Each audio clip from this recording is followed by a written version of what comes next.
I learned too late that the easiest way to erase a mother is to crop her out of the picture, 1 pixel at a time. The day I realized I was blocked from my own daughter's digital life, something inside me went completely cold. My ex-husband told the custody judge I was an adrenaline junkie who chose waves over her daughter, but he didn't know the court-appointed mediator still had the grip marks on his life vest. My name is Cora Lindquist. I'm 37 years old. I've been a Coast Guard aviation survival technician for 16 years, 63 open water rescues, 2 commendations, 1 pair of hands that haven't been warm since a night in the North Pacific that I'll get to in a minute. And 6 months ago, the man I was married to for 9 years filed an emergency custody modification petition claiming I was too unstable to raise our daughter. He attached photographs, 3 a.m. timestamps, me leaving the house in the dark. A private investigator took them from a parked sedan across the street, the kind with tinted windows and a long lens. What the photographs didn't show was the pager on my nightstand, or the helicopter I was walking toward, or the fishing vessel taking on water 11 miles offshore with 4 souls aboard. Gavin knew what I did for a living. He'd always known. He just decided it was more useful as a weapon than a marriage. Let me back up. I grew up on the coast, Astoria, Oregon, the kind of town where the fog rolls in before dinner and doesn't leave until Tuesday. My grandfather was a boatswain's mate, retired Coast Guard. He had hands like dock rope, thick, scarred, always moving. He could tie a bowline behind his back with his eyes closed, and he taught me to do the same before I could ride a bike without training wheels. When I was 11, he gave me his rescue swimmer's whistle. Brass, tarnished, hanging on a chain he'd worn for 31 years. He'd scratched something into the side with a knife tip. "Come back loud." 3 words. His handwriting was terrible. The letters leaned like they were bracing against wind. I wore it every day under my shirt through middle school, high school, and boot camp. I'm wearing it right now. I enlisted at 19, qualified as an AST at 21. That pipeline washes out 80% of candidates. You train until your lungs burn and your shoulders dislocate, and the instructors tell you to quit, and then you train more. The ones who make it aren't the strongest. They're the ones who decided drowning wasn't an option. By 25, I was jumping out of helicopters into open ocean in the dark. By 28, I had more rescues than some swimmers log in a full career. By 30, I had a husband who told people at dinner parties that I worked for the government. Not a lie, not the truth either. Gavin Lindquist was charming the way a new car is charming. Glossy, comfortable, smelled good. He sold pharmaceuticals for a regional distributor, and he was exceptional at it. Top regional numbers 3 years running. He had a way of making you feel like the only person in the room, right up until someone more important walked in. We met at a friend's wedding in Newport. He asked me to dance. I told him I don't dance. He said, "Then just stand near me and look like you're considering it." I laughed. That was the first mistake. The second was believing he understood what my job meant. He understood the schedule. He understood the pay. He understood the dress whites and the ceremonies and the way strangers thanked me in grocery stores. What he never understood was the 3 a.m. pages.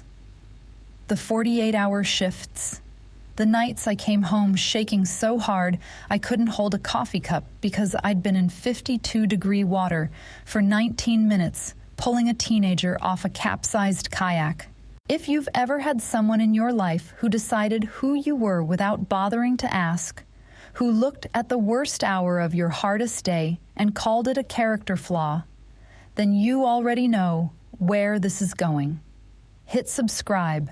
You're going to want to hear how it ends. Maya was born when I was 31.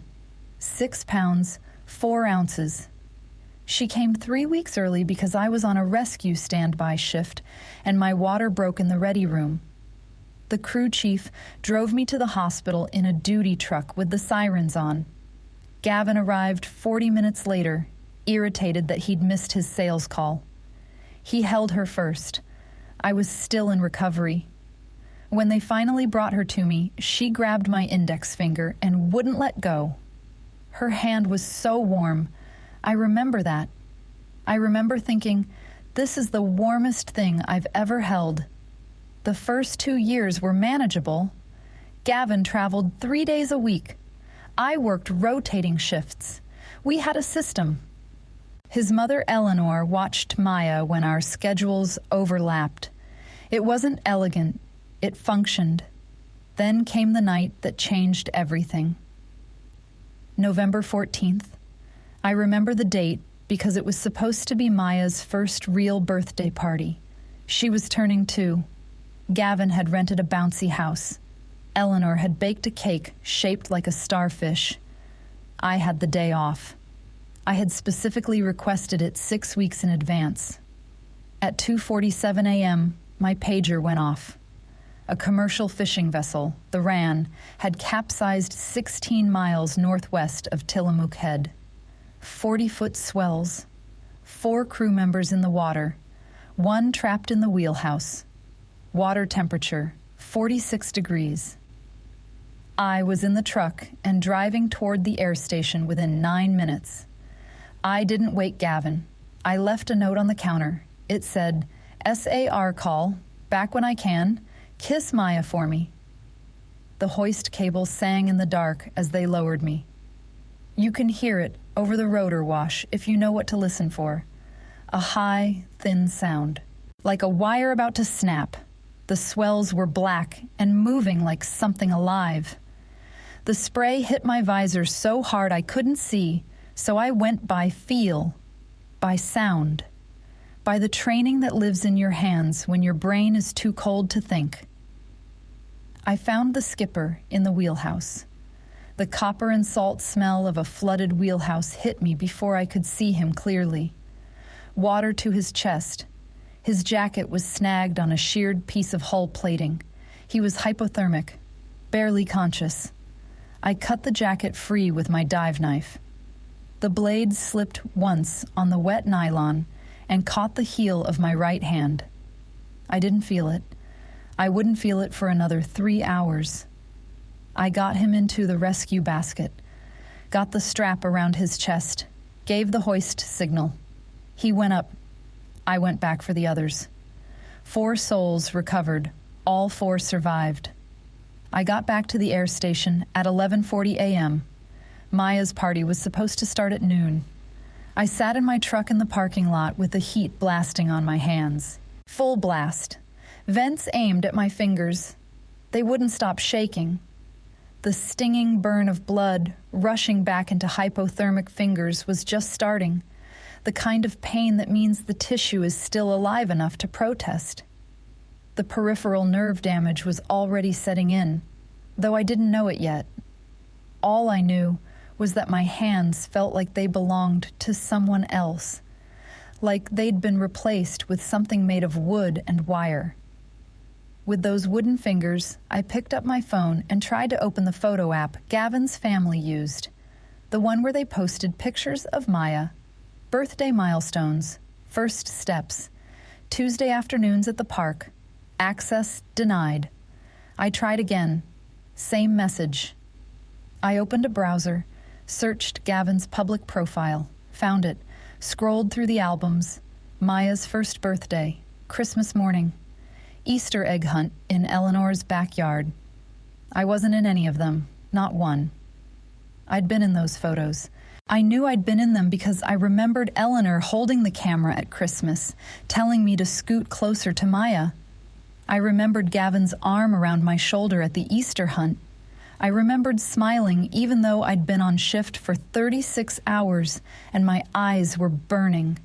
He'd untagged me, cropped me, erased me from 3 years of our daughter's digital life. And then he'd blocked my account from the family album entirely. I sat in that truck for 22 minutes. The heat was still blasting. My hands were still cold. They would always be cold now. I just didn't know it yet. The ocean doesn't care about preschool schedules. It doesn't care about birthday parties or bouncy houses or starfish cakes. When 4 people are drowning in 46-degree water, you go. That's not a choice. That's the oath. But I wasn't there to clap for her. That was a fact. And Gavin had decided that fact was all the evidence he needed. He didn't file immediately. He was too smart for that. He built his case the way he built a sales presentation. Methodical, layered, persuasive. First, the digital erasure. Every photo album, every tagged post, every neighborhood group chat. He removed me piece by piece until the online record of our family showed a devoted single father and a daughter with no mother in sight. Second, his mother. Eleanor was 64. Passive. She loved Maya. She was terrified of Gavin. Not physically. He never raised a hand. But he had a way of framing things so that disagreement felt like betrayal. He'd say, "Mom, I'm just trying to protect Maya," and Eleanor would nod and sign whatever he put in front of her. What he put in front of her was a sworn affidavit. It said I was detached and emotionally absent, that I showed little interest in routine parenting, that I prioritized professional obligations over the child's emotional stability. Eleanor signed it. She knew I wasn't detached. She'd seen me come home from 48-hour rescue shifts and go straight to Maya's room, still in my flight suit, just to watch her breathe. She'd seen me sing to her at 2 a.m. when she had an ear infection, my voice hoarse from salt water and wind. She knew. She signed it anyway. Third, the neighbor, Sarah Hayes, 41, 2 doors down. She and Gavin had become friendly during one of my longer deployments. He brought her coffee, helped with her recycling bins, the kind of small, deliberate kindnesses that create obligation. When the time came, he asked Sarah to write a statement claiming she'd seen Maya alone in the house during a storm call-out. November of the previous year, a night I was deployed to a capsized sailboat off Cannon Beach. Maya wasn't alone. Eleanor had been there. Eleanor's car was in the driveway, but Sarah's statement didn't mention Eleanor's car. It mentioned a dark house, a child's silhouette in an upstairs window, and a mother nowhere to be found. Fourth, the private investigator. Gavin hired a man named Doug Whitfield, former insurance adjuster, $200 a night plus mileage. Whitfield sat in a rented Nissan across from our house, my house by then, since Gavin had moved out 8 months prior, and photographed me leaving at 3 a.m., 4 separate nights, 4 timestamps, 4 images of a woman in dark clothing walking to a truck in the dark. No context, no captions, just a mother leaving her child in the middle of the night. That was the evidence package Gavin submitted to the family court. Emergency custody modification. He claimed my compulsive risk-taking and inability to prioritize family over adrenaline created an unstable and potentially dangerous environment for Maya. He used the word adrenaline 11 times in the filing. I counted. The court appointed a mediator, standard procedure for custody disputes in our county. Both parties meet with the mediator before the hearing. The mediator files a recommendation with the judge. Gavin was pleased. He told his attorney he wanted the process expedited. He said he was confident the mediator would see through Cora's lifestyle. The mediator's name was Niels Dahl. He was 52 years old. He had a counseling degree from Portland State. He'd been doing family mediation work for 6 years. He walked in 2 minutes after we were both seated, set his briefcase on the table, and apologized for being 2 minutes late. Before that, he'd been a commercial fishing skipper out of Astoria for 23 years.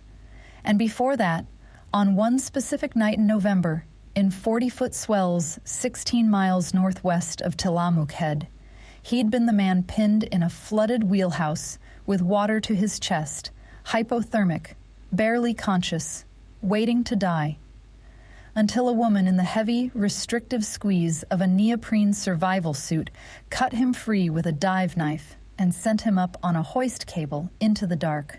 Gavin didn't know any of this. He, Gavin, walked into the mediation room on a Tuesday morning in January with his leather briefcase and his pressed shirt and his Apple Watch and his attorney. I came in wearing 3 layers under my jacket. My core temperature drops easily now. The doctors say it's permanent. He shook the mediator's hand. Firm grip, warm palm, the handshake of a man who sells things for a living. Then, Niels Dahl turned to me. He extended his hand. I took it. His fingers closed around mine, and I watched his expression change. Not dramatically. Not the way it happens in movies. Just a slight pause. A half second, where the professional pleasantry left his face, and something older took its place. He looked down at our hands. My fingers were cold. They're always cold. Room temperature, July. Heating vent blowing directly on them. Doesn't matter. The nerves in my hands stopped regulating properly after that November night. The doctors called it peripheral neuropathy, secondary to prolonged cold water immersion. I called it the price of 4 lives. Niels Dahl held my hand for 3 seconds longer than a handshake requires. His thumb shifted, settled on the heel of my right palm, on the scar from the dive knife. He didn't say anything. Not yet.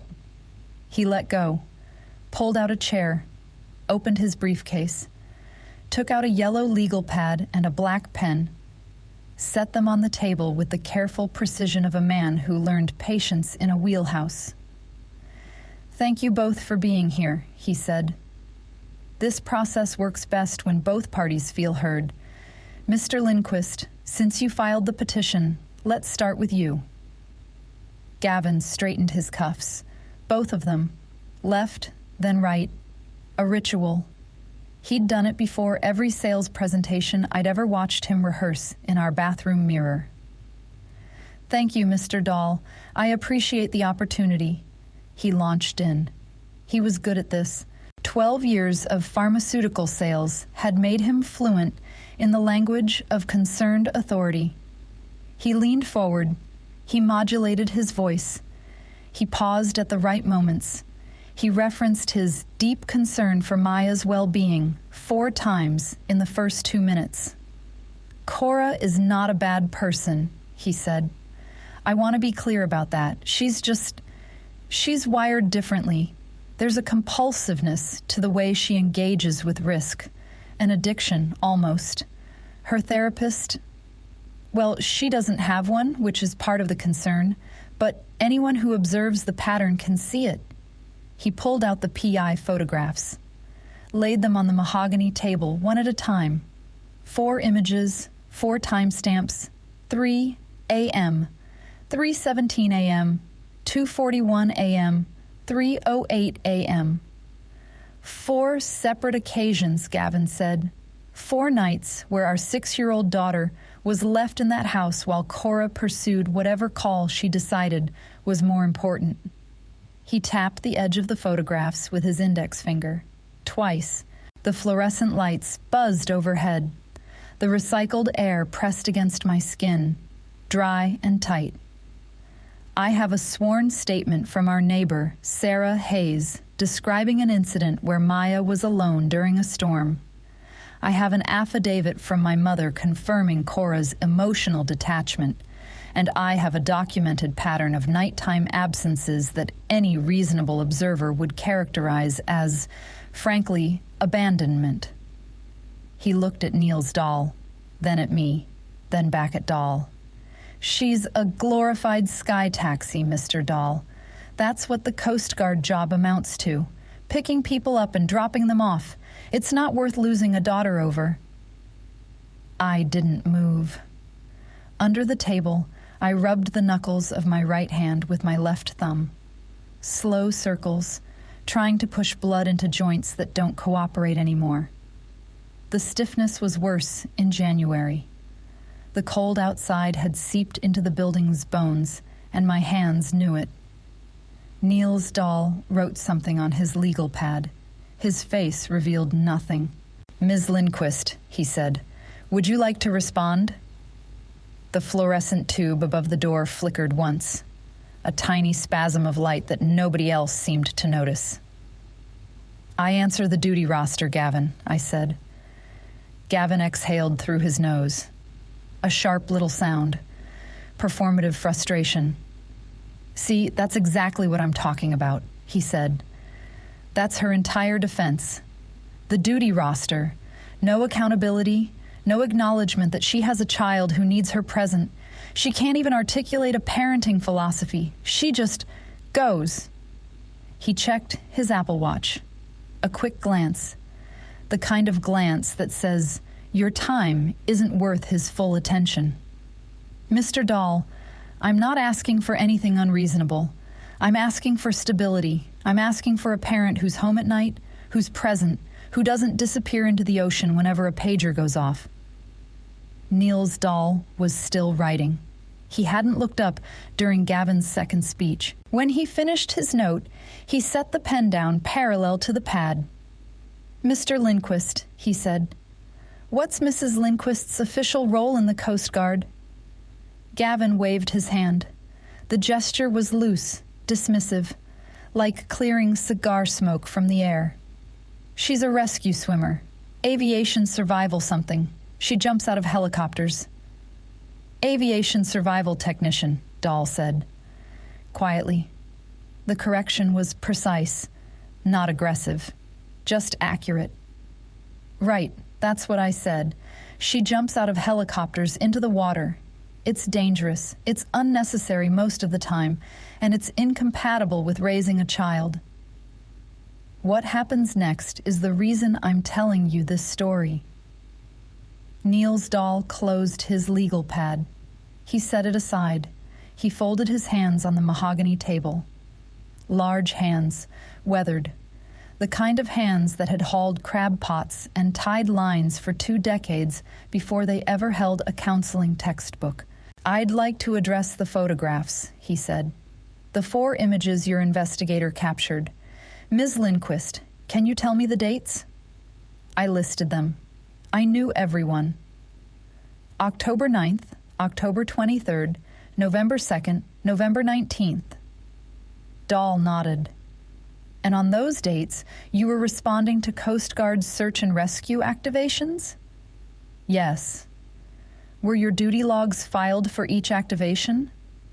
"They're filed within 72 hours of every mission, time-stamped, crew verified, archived at the air station." Gavin's attorney shifted in her chair. It was a small movement. The leather squeaked against the seat. "Mr. Dahl," Gavin said, "the duty logs aren't relevant to the core issue. The issue is that she leaves a child." "The duty logs are entirely relevant, Mr. Lindquist." Dahl's voice didn't change volume. It dropped a half register. The room got smaller. "Because if those logs confirm that Ms. Lindquist was responding to federally authorized search and rescue operations, then your photographs don't show a mother abandoning her child. They show a service member answering a lawful order." He paused. "And that changes the nature of your filing considerably." Gavin opened his mouth, closed it. His attorney touched his elbow. He pulled his arm away. Dahl turned to me. Full attention. He looked at my hands, which were resting on the table now because there was nowhere left to hide them. The scar on the heel of my right palm caught the fluorescent light. "Ms. Lindquist," he said, "I'd like to ask you something, and I'd like you to answer honestly." I nodded. "November 14th, 4 years ago. Were you part of the crew that responded to a capsized fishing vessel, the Ran, 16 miles northwest of Tillamook Head?" The room changed. I felt it. The dry air went still. Gavin's attorney stopped writing. "Yes," I said. 40-foot swells. Water temperature in the mid-40s. One crew member trapped in the wheelhouse. 46 degrees, I said. The skipper's jacket was snagged on sheared hull plating. I used a dive knife to cut him free. Niels Dahl stood up. He walked around the table. Not fast, not slow, deliberate. The way a man walks when he's been waiting 6 years for a moment and doesn't want to rush it. He stopped in front of me, extended his hand again. Not for a handshake this time. He turned my right hand over, palm up. His thumb found the scar. "I know those hands," he said. The room was silent. The fluorescent lights buzzed. Gavin's leather shoes stopped squeaking. "I know those hands because they cut me out of a flooded wheelhouse when I had 90 seconds of consciousness left. I know why they're cold. They're cold because she was in 46-degree water for 19 minutes, pulling 4 people out of the Pacific Ocean, including me." He let go of my hand, gently. Turned to face Gavin. "Mr. Lindquist, you called your ex-wife a glorified sky taxi." Gavin said nothing. His Apple Watch glowed against his wrist. He didn't check it. "The woman sitting across from you is the reason I'm alive. The reason I'm in this room. The reason I went back to school, got my counseling degree, and spent the last 6 years doing this work. Every custody case I've mediated, every family I've helped, that's because of the woman you're trying to take a daughter away from." He reached down and picked up one of the PI photographs, the 3 a.m. one. Cora, leaving the house in the dark. "You submitted this as evidence of abandonment." He set it down. "This is what a rescue looks like from a distance. Dark clothes, early hours, no explanation. Because the explanation is classified under operational security until the after-action report is filed. She couldn't tell you where she was going. Not because she was hiding something. Because the Coast Guard doesn't broadcast mission details to civilian spouses during an active deployment." He turned to Gavin's attorney. "I'll be requesting the complete duty log archive from Air Station Astoria for the 4 dates in question. I'll also be requesting Ms. Hayes' original statement for comparison against those logs.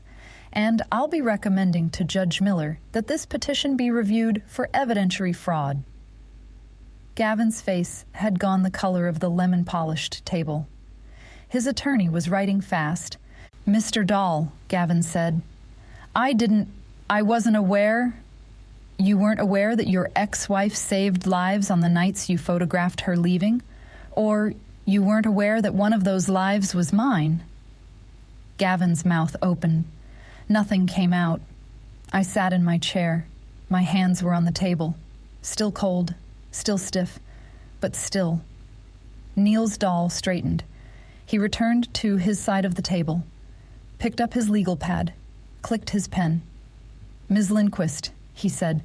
His voice was level again, professional, but his eyes were bright. "Is there anything you'd like to add to the record?" I looked at Gavin. 9 years of marriage, 9 years of him smoothing his cuffs and checking his watch and calling what I did a sky taxi. 9 years of cropped photos and blocked accounts and a daughter who might grow up thinking her mother chose waves over bedtime stories. "I never chose the ocean over Maya," I said. "I chose the ocean so that other people's children still had parents to come home to. The fact that Gavin couldn't tell the difference is why we're in this room." Gavin's attorney put her hand on his arm. This time, he didn't pull away. Niels Dahl wrote one final line on his legal pad, set the pen down, looked at us both. "I'll have my preliminary recommendation to Judge Miller by end of week," he said. "This mediation is adjourned." The chair scraped against the floor when Gavin stood. He didn't look at me. He gathered the PI photographs from the table, slid them into his briefcase, and walked out.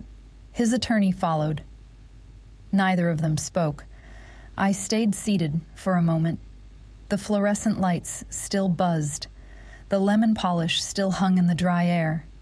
My hands were still cold on the mahogany surface. Neil's doll packed his legal pad, zipped his briefcase, and paused at the door. He didn't turn around fully, just enough. "Come back loud," he said. I touched the brass whistle under my collar. He couldn't have seen it, but he knew. He left. I sat in that empty mediation room for another 7 minutes, alone. Just the hum of the lights and the tight, recycled air and the faint squeak of the buildings settling around me. I pressed my thumb into the scar on my right palm, hard. Let it ache. Let the room be quiet. Let the fact of what just happened settle into my chest like cold water finding the lowest point in a hull. Then I drove home. The duty logs arrived at Judge Miller's chambers 4 days later, all 4 dates, time-stamped, crew verified, mission-coded. October 9th, SAR activation, dismasted sailboat, 3 recovered. October 23rd, medevac assist, injured deckhand, 1 recovered. November 2nd, capsized, recreational vessel, 2 recovered. November 19th, SAR activation, engine failure on a charter boat, 5 recovered. 4 nights, 4 missions, 11 people pulled from the water. 4 photographs of a mother leaving her house in the dark. Same nights, same woman, different story entirely. Sarah Hayes recanted her statement 9 days after the mediation. I heard about it from my attorney, who heard it from the court clerk. When the duty logs were presented alongside her written claim, the one about Maya alone in a dark house during a storm, the timeline collapsed. The November night Sarah described, I was deployed to the capsized sailboat off Cannon Beach. Eleanor's car had been in the driveway. Eleanor had been in the living room. Sarah knew this because she'd waved to Eleanor through the window that same evening. Sarah told the court she'd been encouraged to focus on what she observed from a distance and that Gavin had helped her remember specific details. The court's phrasing was less generous. Judge Miller's order used the words materially misleading and coordinated misrepresentation. The sanctions came down on a Thursday. I was at the air station running equipment checks when my attorney called. $18,400. That was the number. $18,400 in sanctions against Gavin for filing fabricated evidence in a custody proceeding. The judge cited the neighbor's recanted statement, the absence of any corroborating evidence for the unsupervised child allegation, and what he called a deliberate pattern of evidentiary manipulation designed to weaponize a service member's federal obligations. The custody modification was denied. Full stop. Judge Miller awarded primary custody to me, with structured visitation for Gavin contingent on completion of a co-parenting education program. The order noted, and I'm quoting my attorney reading this to me over the phone, the petitioner's filing reflects not a concern for the child's welfare, but a sustained campaign to recharacterize the respondent's military service as parental deficiency. Gavin's attorney withdrew from representation within the week. I learned that secondhand, too. My attorney mentioned it during a follow-up call about the visitation schedule. She said it casually, the way you mention weather. Oh, and Foster dropped him as a client. Conflict of interest, officially. But word around the courthouse is she didn't appreciate being used to submit fabricated testimony. The professional fallout moved slower, but it moved. Gavin sold pharmaceuticals in a coastal county, small territory, tight networks, doctors' offices, clinic managers, hospital purchasing coordinators. These are people who talk to each other. They eat lunch at the same 3 restaurants. Their kids play on the same soccer teams. And in a town where the Coast Guard isn't an abstraction, but the reason your neighbor's husband came home from a fishing trip, the story of what Gavin tried to do traveled fast.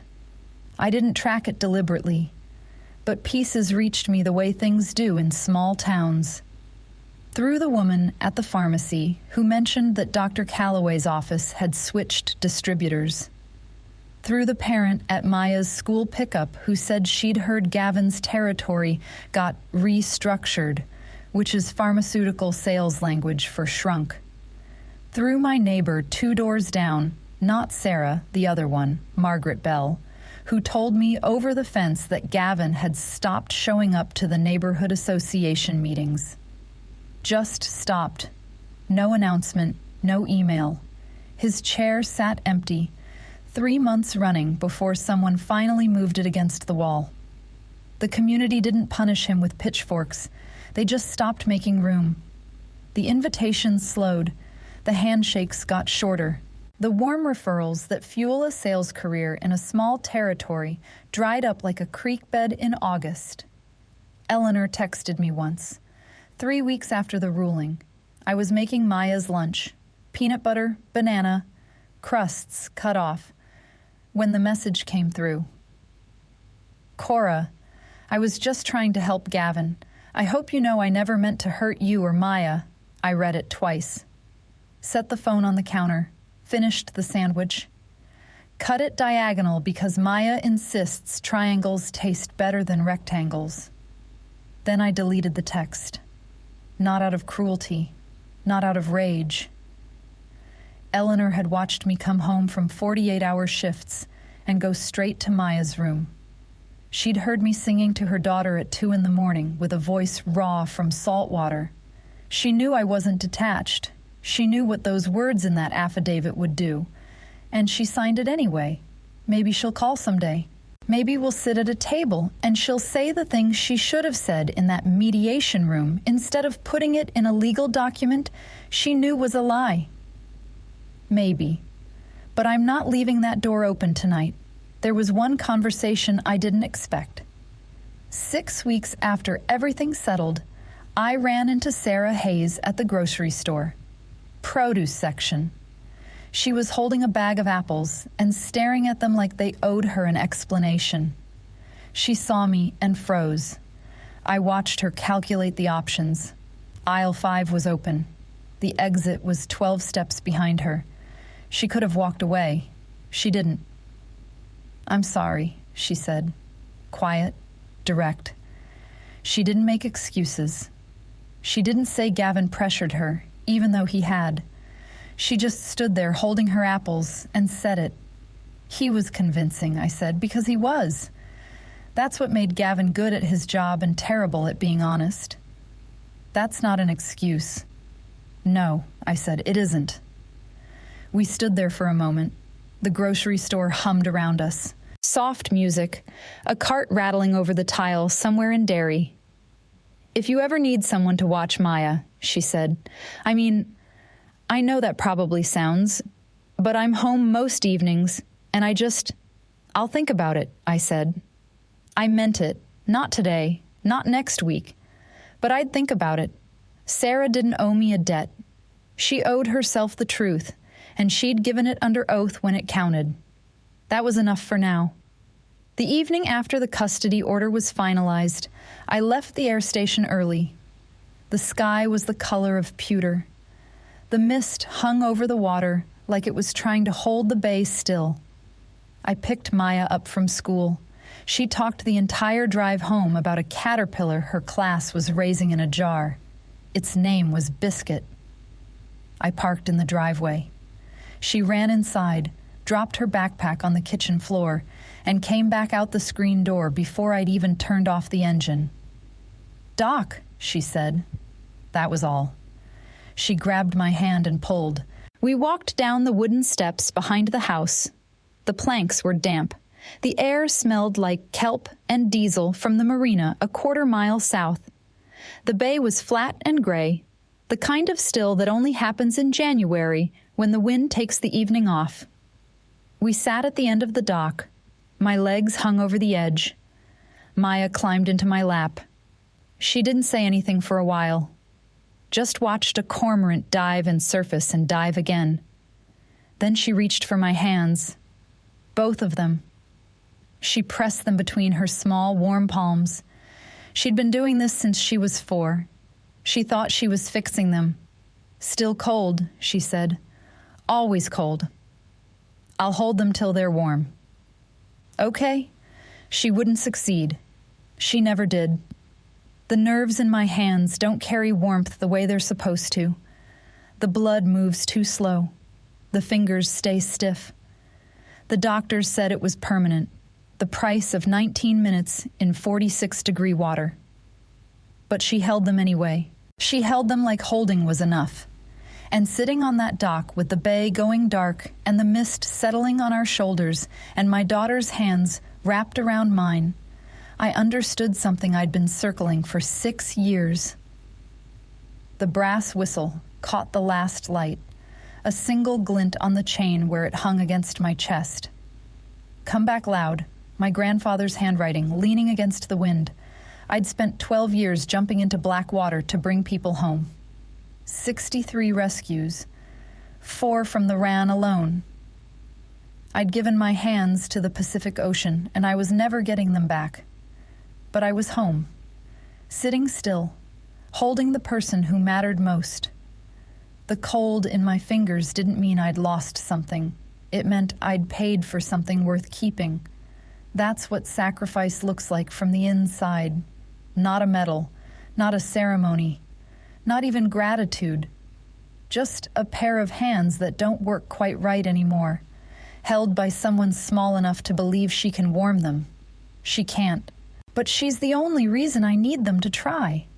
If this story stayed with you, if you've ever sacrificed something permanent for people who never knew your name, while someone close to you called it selfishness, I'd like to hear about it. What's the thing your hands remember that nobody ever thanked you for? Leave it in the comments. Tell me where you're watching from tonight. And if you haven't subscribed yet, go ahead and do that now. Hit the bell too. I've got more stories like this one. I think you'll want to hear them.